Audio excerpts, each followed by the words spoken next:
ना अब आइंस्टीन आते हैं सन 1905 में, और उन्होंने इन सारे लॉस को सक्सेसफुली अपनी थ्योरी को पुट फॉर्थ करके समझाया।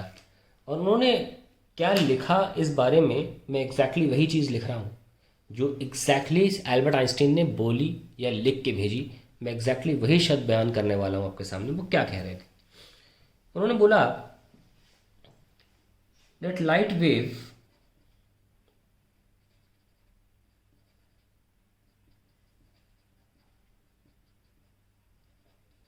ये एल्बर्ट आइंस्टीन के शब्द हैं। Light wave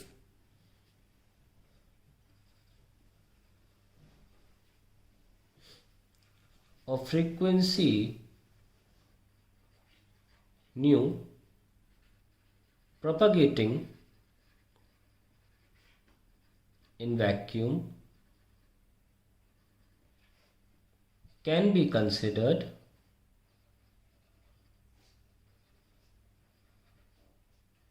a stream of particles called photon, a stream of photons। फिर उन्होंने बोला each photon travels at speed c and has energy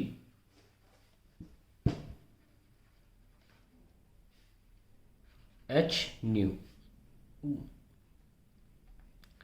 When a photon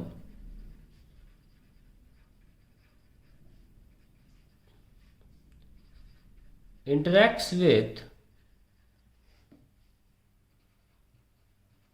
an electron, it gives its entire energy to the electron and then no longer exists. No longer exists. The chance of two photons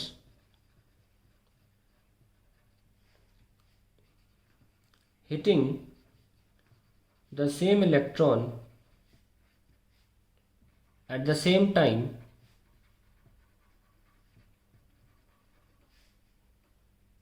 is not possible,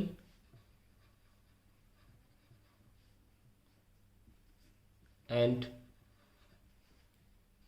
there is a one two one interaction. ये बड़ा important word होता है Einstein की परिभाषा में, ये बहुत ही important word है। वन टू वन फिनोमिना भी बोला है उन्होंने इस बात को, it's a one two one phenomena, है कि नहीं? So one two one interaction between photons and electrons।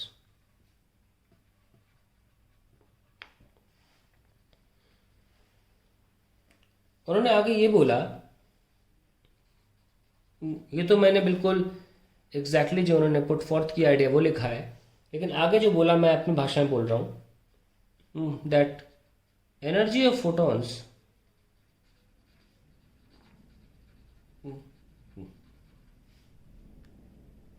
is spent in two ways।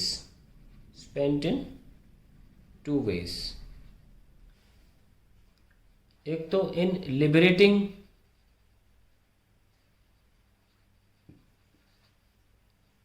liberating electron from the metal surface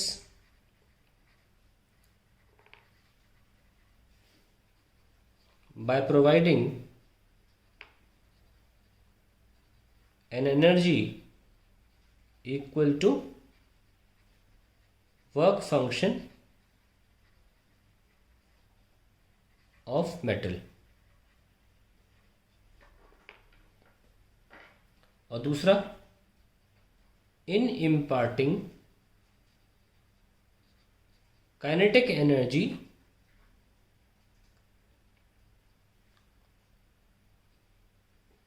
being the to the kinetic energy to the emitted electron. तो एक तरह से क्या कह सकते हैं यहाँ पे, simply it's a case of conservation of energy. फिर उन्होंने कंजर्वेशन ऑफ एनर्जी लगाया, hence according to conservation of energy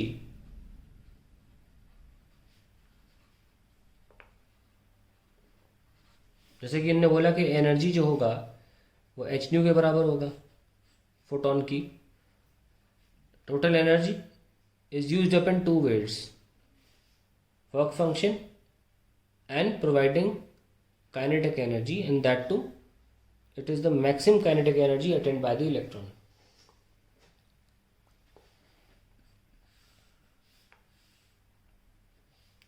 ये हमारे सामने आता है। उन्होंने ये भी बोला that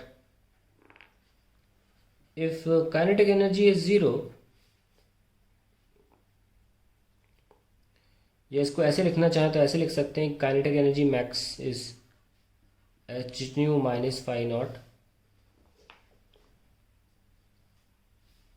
Since kinetic energy cannot be negative,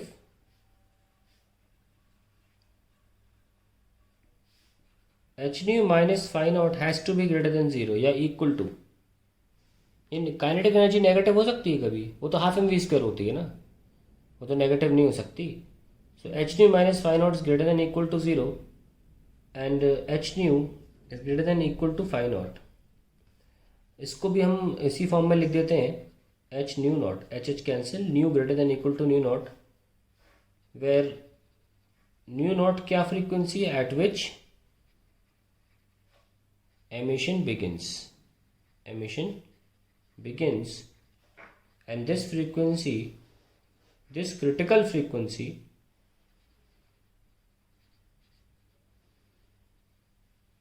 is termed as threshold frequency.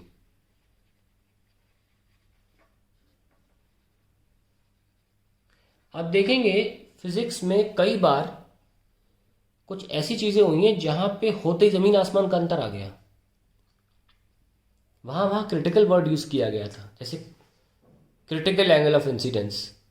जैसे ही क्रिटिकल एंगल पे हिट किया, लाइट का रिफ्रैक्ट होना बंद हो गया, और उसके ऊपर गए तो टोटल इंटरनल रिफ्लेक्शन हो गया। सिमिलरली यहाँ पे भी देखिए कि क्रिटिकल फ्रीक्वेंसी है जिसके पहले अगर थोड़ा भी अगर आप है तो होता ही नहीं है इलेक्ट्रोइलेक्ट्रिक इफेक्ट, और जैसे ही उस पर आप हिट करते हैं इलेक्ट्रॉन बाहर निकलते हैं, उससे ज़्यादा आते हैं तो इलेक्ट्रॉन बाहर निकल के और दूर भी जाते हैं, उनके पास अपनी काइनेटिक एनर्जी हो जाती है। अल्टीमेटली आपके सामने जो मैंने इक्वेशन लिखी है यहाँ पे,